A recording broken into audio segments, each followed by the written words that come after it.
आपण आपल्या आजूबाजूला बघतो, काही लोक प्रचंड हुशार असतात पण तरीही आयुष्यात कुठेतरी अडखळलेले दिसतात. आणि मग काही जण असतात जे साधारण बुद्धिमत्तेचे असूनही यशाची शिखरं गाठतात. हे असं का होत असेल? याचं कारण फक्त बुद्धी नाहीये, तर काहीतरी वेगळंच आहे. चला आज हेच रहस्य उलगडून पाहूया. हा जो विरोधाभास आहे ना, तो आपल्याला नेहमीच कोड्यात टाकतो. म्हणजे बघा, एखादी व्यक्ती IQ टेस्टमध्ये तर टॉप करते, पण साधी सोपी नाती जपायला तिला जमत नाही, किंवा कामाच्या ठिकाणी एकदम भारी असूनही एक चांगला टीम लीडर का नाही बनू शकत? या सगळ्या प्रश्नांचं उत्तर एका वेगळ्याच प्रकारच्या हुशारीमध्ये लपलेलं आहे. आणि बघा, अनेक वर्षांच्या संशोधनातून हेच समोर आलंय की यश हे फक्त आपल्या मेंदूच्या ताकदीवर अवलंबून नसतं, तर आपलं मन सांभाळण्याची जी क्षमता आहे ना, त्यावर अवलंबून असतं. हो, हाच तो महत्त्वाचा फॅक्टर आहे जो आपल्याला हुशारीच्याही पलीकडे नेऊन यशस्वी बनवतो. तर मग यशाच्या या कोड्यातला हा जो हरवलेला तुकडा आहे, तो म्हणजे भावनिक बुद्धिमत्ता, किंवा आपण त्याला सोप्या भाषेत इमोशनल इंटेलिजन्स म्हणजे EI म्हणू शकतो. आता हा शब्द ऐकून घाबरू नका, संकल्पना एकदम सोपी आहे. चला मग बघूया ही नेमकी काय भानगड आहे. अगदी सोप्या शब्दांत सांगायचं झालं तर ही एक प्रकारची इमोशनल लिटरसी आहे. म्हणजे काय? तर आपल्या स्वतःच्या भावनांना ओळखणं, त्यांना समजून घेणं आणि त्यांना योग्य प्रकारे मॅनेज करणं. आणि एवढंच नाही, तर समोरच्या व्यक्तीच्या भावना ओळखून त्यांच्याशी नीट संवाद साधणं. खरं तर ही एक कला आहे जी आपल्याला नाती जपायला आणि आयुष्यातल्या मोठ्या मोठ्या आव्हानांना तोंड द्यायला मदत करते. आणि गंमत म्हणजे ही संकल्पना काही आजकालची नाहीये. याचा प्रवास तर जवळजवळ 100 वर्षांपूर्वी सुरू झाला होता. थॉर्नडाईक, गार्डनर अशा मोठमोठ्या विचारवंतांनी याची पायाभरणी केली होती. पण खरी क्रांती झाली 1995 मध्ये. तेव्हा डॅनियल गोलमन यांचं एक पुस्तक आलं आणि त्यांनी संपूर्ण जगाला सांगितलं की अरे, IQ पेक्षाही काहीतरी जास्त महत्त्वाचं असू शकतं. तर ह्याच डॅनियल गोलमनने भावनिक बुद्धिमत्तेला अजून सोपं करून सांगण्यासाठी तिची 5 मुख्य स्तंभांमध्ये विभागणी केली. हे 5 स्तंभ म्हणजे जणू काही EIचा पायाच आहेत. चला मग एक एक करून ते काय आहेत ते समजून घेऊया. या सगळ्याचा जो पाया आहे ना, तो आहे पहिला स्तंभ, सेल्फ अवेअरनेस किंवा स्वजाणीव. म्हणजे काय? तर स्वतःच्या आत डोकावून बघण्याची क्षमता. अरे, मला आत्ता नक्की काय वाटतंय?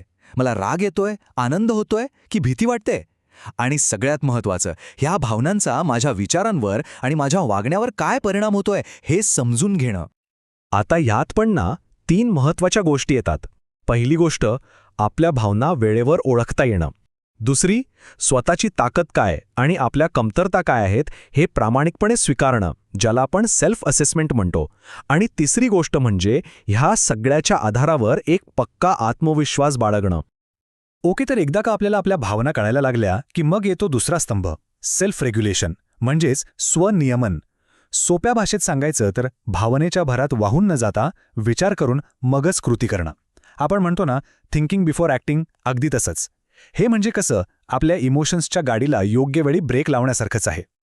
आणि यात बरंच काही येतं, स्वतःवर कंट्रोल ठेवण्यापासून ते प्रामाणिक राहण्यापर्यंत आणि कुठल्याही बदलाला पटकन सामोरं जाण्यापर्यंत.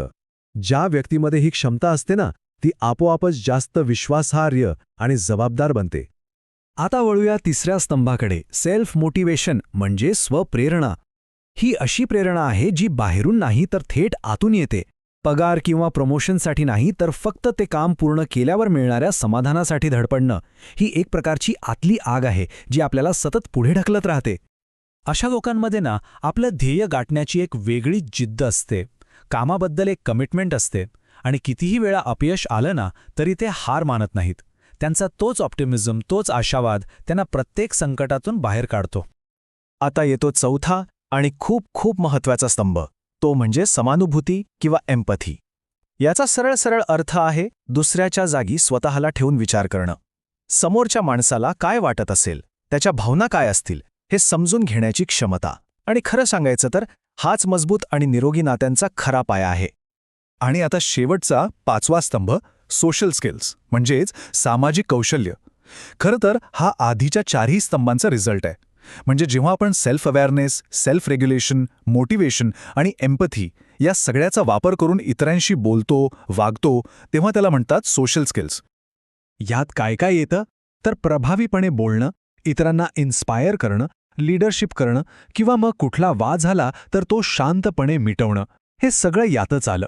थोडक्यात सांगायचं तर ही इतरांशी जुळवून घेण्याची, त्यांना आपलंसं करण्याची कला आहे. बरं, आता हे 5 स्तंभ तर आपण समजून घेतले.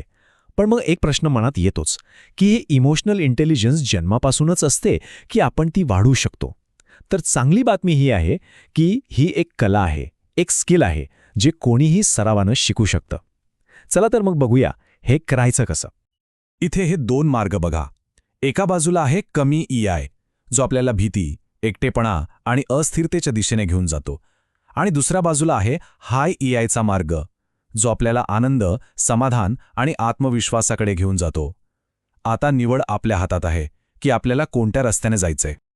मग हा बदल घडवून कसा आणायचा? सुरुवात अगदी सोप्या गोष्टींपासून करायची आहे. स्टेप 1, आपल्या रिॲक्शन्सकडे लक्ष द्या.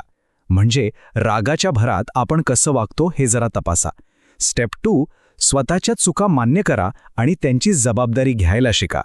आणि सगळ्यात महत्त्वाचं स्टेप 3, काहीही करण्याआधी फक्त एक क्षण थांबा आणि विचार करा की माझ्या या वागण्याचा किंवा बोलण्याचा समोरच्यावर काय परिणाम होईल.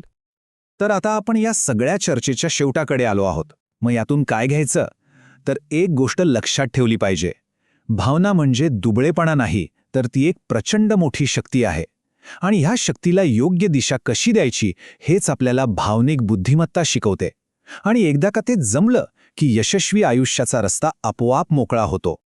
जवळपास 2500 वर्षांपूर्वी ॲरिस्टॉटलने खूप भारी गोष्ट म्हटली होती, जी आजही तंतोतंत लागू होते. ते म्हणाले होते, कोणावरही रागावणं सोपं आहे, पण योग्य व्यक्तीवर योग्य प्रमाणात, योग्य वेळी, योग्य कारणासाठी आणि योग्य पद्धतीने रागावणं हे सगळ्यांना जमत नाही आणि ते सोपंही नाही.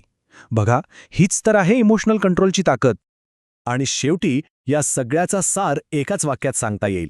IQ किंवा आपला बुद्ध्यांक आपल्याला यशाच्या दरवाजापर्यंत नक्की पोहोचवू शकतो, पण त्या दरवाजाच्या आत जाऊन खरं यश मिळवण्यासाठी भावनिक बुद्धिमत्ताच लागते. खरंच विचार करण्यासारखी गोष्ट आहे नाही का, की आपण आपल्या बुद्धीला तेज करण्यासाठी इतकी मेहनत घेतो, पण आपलं मन समजून घेण्यासाठी किती वेळ देतो.